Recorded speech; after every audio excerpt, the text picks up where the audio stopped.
Hello, student. Welcome back to my YouTube channel, Smart Study Coach. तो यहाँ आप देख सकते हैं कि 3 संधारित्र आपको दिए गए हैं। कौन कौन से? C1, C2 और C3। ये आपको यहाँ पे क्या किया गया है, दिया गया है। और साथ साथ इसमें जो बोल्ट दिया गया है, यानी कि विभव जो दिया गया है, आपको क्या दिया गया है, V दिया गया है। क्योंकि हमने अभी आपको बताया है कि समांतर क्रम में विभव क्या होता है, परिवर्तित नहीं होता है। ठीक है, ये भी ध्यान रखिएगा।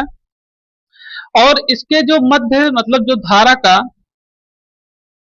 धारा को संयोजित कर रहा है,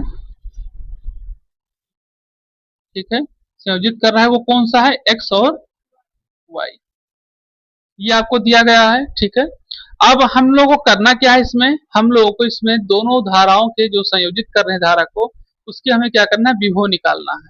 उसी के बीच का क्या करना है, विभव एक तरीके से निकालेंगे। तो आप लोगों को हमने कल भी एक फार्मूला बताया था, अगर आप लोगों को ध्यान हो, B equal to Q upon C का प्रयोग करते हुए क्या किया गया था, इसको बताया गया था। और यहाँ हम ये भी कह सकते हैं कि Q इक्वल टू क्या हो जाएगा, CB। हो सकता है, नहीं हो सकता? ठीक, क्योंकि हमें पता है आवेश क्या हो रहा है, इसमें परिवर्तित हो रहा है, आवेश में परिवर्तन हो रहा है, यहाँ बताया ही जा रहा है। तो इस तरीके से यह हो जाएगा आपका Q1 इक्वल टू C1B। आवेश परिवर्तित हो रहा है, विभव में कोई परिवर्तन नहीं हो रहा है। फार्मूला आपका यही प्रयोग होगा, ध्यान रखिएगा। ठीक है, इसी तरीके से फिर Q2 C2B, ठीक है, इसी प्रक्रिया के साथ Q3 इक्वल टू C3B। ठीक, तो इस नियम का हम लोग क्या करेंगे, प्रयोग करेंगे। तो आप इसको पहले नोट कर लीजिए, फिर हम एक बार इसको मिटा के तो फिर से लगवाए पूरा, और देख लीजिए जो समझ में ना आए उसको आप बताएं, फिर से बता दें।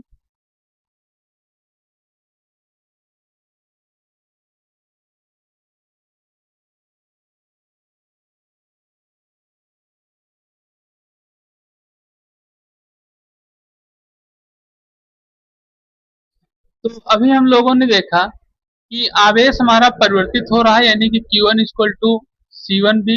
ठीक है, फिर Q2 इक्वल टू और Q3 equal to C2 C3B। ठीक, और यहाँ पर अब हम क्या करेंगे, कुल आवेश को निकालेंगे। तो कुल आवेश यानी Q इक्वल टू क्या हो जाएगा, ठीक, कुल आवेश आपका हो जाएगा Q1 plus Q2 plus Q3। ठीक है, तो अब हम लोग इसके आवेश को निकालना शुरू करेंगे। तो सबसे पहली चीज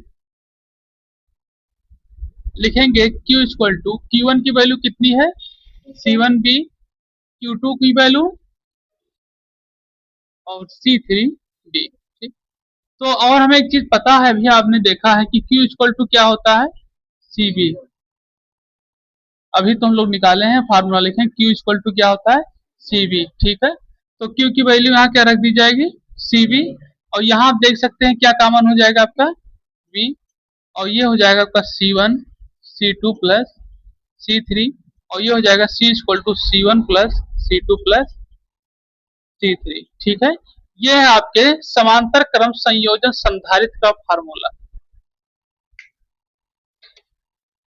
ठीक, आप इसको नोट कर लीजिए, फिर एक दो महत्वपूर्ण बिंदु इसमें कुल लिखा दें।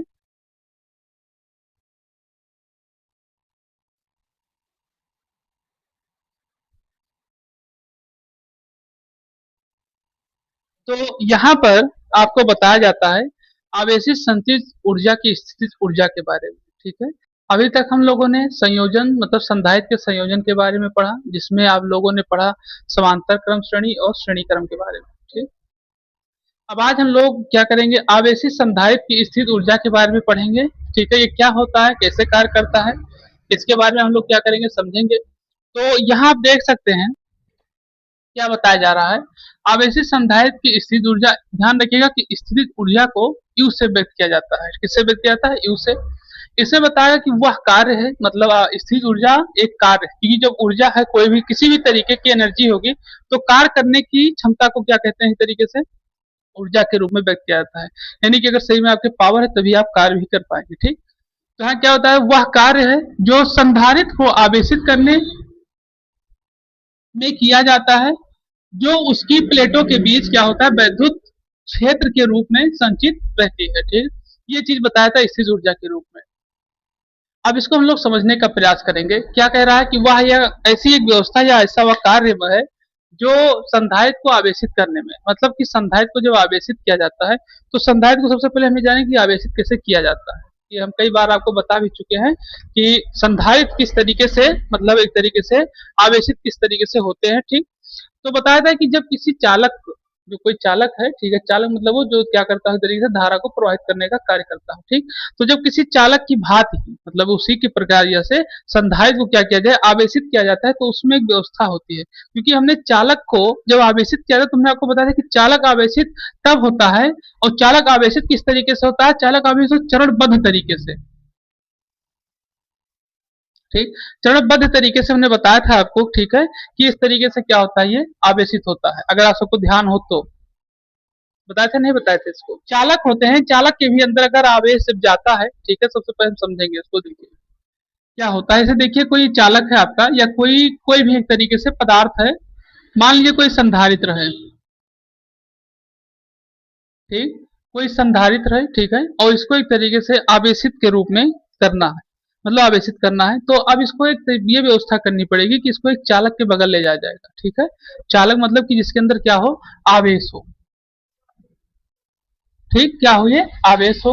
अब जब किसी आवेशी, जैसे आपसे आवेश समझिए कि आवेश संधारित्र इसी तरीके से कार्य करता है। किस तरीके से, जैसे आपने देखा होगा कि अभी आप एक लोहे के राड को आग में रख दें तो आप देखेंगे कि लोहे का जो राड का अंतिम सिरा है, ठीक है, वो भी धीरे धीरे गर्म हो जाएगा। होगा नहीं होगा, तो ऐसा क्यों होता है। हाँ, ऊष्मा जो है वहां से होते हुए और पूरे पार्टिकल के माध्यम से वहां तक पहुंच जाएगी। अगर उसके बगल में और कोई लंबी राड होती तो उसको भी क्या करती, वो आवेशित करती। ध्यान रखिएगा एक चीज, अगर वो आवेशित हो गई, गर्म हो गई, अगर उसके क्षेत्र में जहां तक वो गर्म है, उसका एक क्षेत्र बन, जैसे आप आपने देखा होगा जब गाँव में कवरा जलता है, ठीक है, ठंडियों में, तो उसका एक क्षेत्र होता है। उस क्षेत्र तक तो आगे मतलब एक तरीके से आपको गर्म महसूस होगा, लेकिन उसके बाद वो क्षेत्र जब खत्म हो जाएगा तो आपको फिर ठंडक लगने लगेगा। होता है ऐसे ना। तो जो वो आयरन रॉड है वो तब तक, जब तक उसके अंदर हीट है तो इस क्षेत्र तक वो गर्म रखेगी। उसके क्षेत्र में अगर आप भी चाहेंगे या किसी पदार्थ को रखेंगे या और कोई रॉड रख देंगे तो भी गर्म हो जाएगा, नहीं हो जाएगा। बस उसी तरीके से समझिए कि जब एक आवेश, आवेशित कोई गोला है, ठीक है, और जब एक संधारित्र को उसके बगल में रखा जाता है तो धीरे धीरे उस पर क्या होने लगते हैं, चार्ज ट्रांसफर होना शुरू कर देते हैं। ये तब तक होते हैं, मतलब इसको ऐसे नहीं, मतलब अगर वो जैसे रॉड है आपका लोहे का गर्म है तो उस पर आप रख देंगे तो वो ट्रांसफर करेगा, तो इस तरीके से नहीं ट्रांसफर करेगा। ऐसे नहीं, जैसे ये अगर इस तरीके से होता तो आप जो बैटरी लेकर आते हैं 1.5 वोल्ट 2 वोल्ट की, तो आप उसी के बगल में दूसरी डिस्चार्ज बैटरी थे तो वो भी चार्ज हो जाती, लेकिन ऐसा तो नहीं होता ना। तो बस इसको समझिएगा, नहीं आप उसी को उसी तरीके से समझिए। ये भी संधारित्र इसको आवेशित करेगा, ठीक है, लेकिन कब तक आवेशित करेगा, मतलब जब तक इसमें धारा को जोड़ा जाएगा, तार लगाए तब आवेशित करेगा।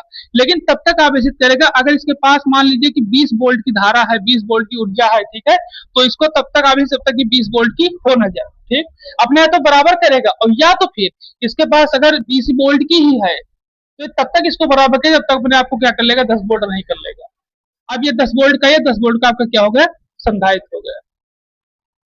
अब समझ में आया कुछ कि इस तरीके से आवेश को क्या करता है, इसको ट्रांसफर कर, तो ये आवेशित एक तरीके। तो अब इसी में समझना, इसी में संचित ऊर्जा, स्थित ऊर्जा की कार्य होगी, स्थित ऊर्जा इसी में कार्य करे। कैसे, देखिए जब ये पहले ट्रांसफर करना शुरू किया, ठीक है, जब ये पहले ट्रांसफर करना शुरू किया तब ये एक तरीके से चरणबद्ध तरीके से कार्य कर रहा था। ठीक, चरणबद्ध तरीके से कार्य करता है, यानी चरणबद्ध क्या होता है, स्टेप बाय स्टेप। ठीक, स्टेप बाय स्टेप कार्य कर रहा था, यानी पहले एक आवेश फिर आवेश, इसलिए कर रहा था क्योंकि, इसलिए इस तरीके से कर रहा था कि ऐसा ना हो कहीं कि मेरा सारा आवेश खींच ले। क्योंकि जो आदमी पहले से भूखा हो, ठीक है, उसे थोड़ी पता है कि तुम्हारे पास खाने को है कि नहीं, आप देते गए तो खाता चला गया, उसे क्या पता, वो तो भूखा है पहले से। तो इसलिए स्टेप बाय स्टेप रूप से आवेश को क्या करता है, देता रहता है। ठीक, और ये तरीका चरणबद्ध कहलाती है। और ये प्रक्रिया जब आगे बढ़ने लगती है, यानी कि ये प्रक्रिया जैसे 10-20 वोल्ट था ये, अब ये प्रक्रिया जैसे पहुंच गई मान लीजिए 7 वोल्ट तक, तो अब जब 3 वोल्ट बच जाएगा, ठीक है, तब उसके बाद से इसमें जब ऊर्जा देनी शुरू होगी तब इसकी अलग से ऊर्जा लगने लगेगी। ध्यान रखिएगा, जिसको कहा जाता है एक्स्ट्रा एनर्जी। ठीक, एक्स्ट्रा यानी अलग से ऊर्जा लगने लगेगी। अलग से ऊर्जा कितने पर लगेगी, 3 वोल्ट पर, ठीक है। आपको बताएं समझे कैसे है। आपने देखा होगा जो आपकी मोबाइल होती है, ठीक है, जब तक वो आप मान के चले कि वो 5% पे अटक चुकी है, यानी 5% से इसमें बचा हुआ है, ठीक। और जब आप उसको लगाएंगे चार्जिंग पर, तो पहले क्या आपके 80% या 70% जो दिया जाता है एक्चुअल वैल्यू, 70% तक ये बहुत तेजी के साथ चार्ज होगी। लेकिन उसके बाद ये क्या होगी, ये जो आपके 30% बचेंगे उसको चार्ज होने में समय लगेगा।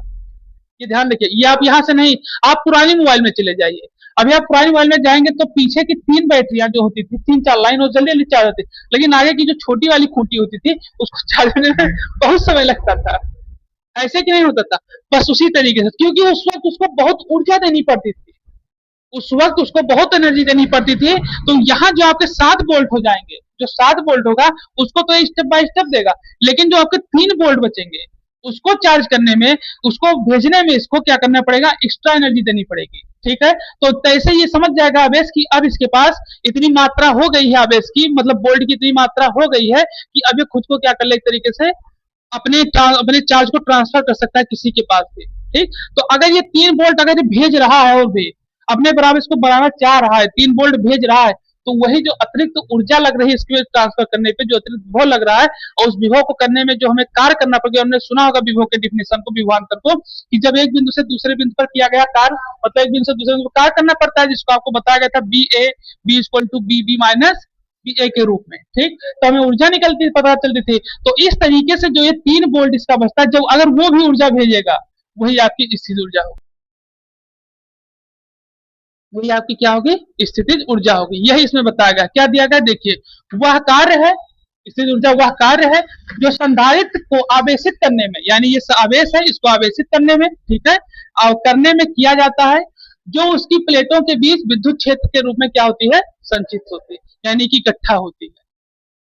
अब समझ में आया क्या है, चलिए। तो ये होगा, अब हम लोग इसका क्या करेंगे, अब इसके डेरिवेशन करेंगे, जो इसका डेरिवेशन है, ठीक है। आप इसको एक बार फिर पढ़ लीजिए, और अगर आपको अभी भी न समझे तो बताएं, फिर से बता दीजिए।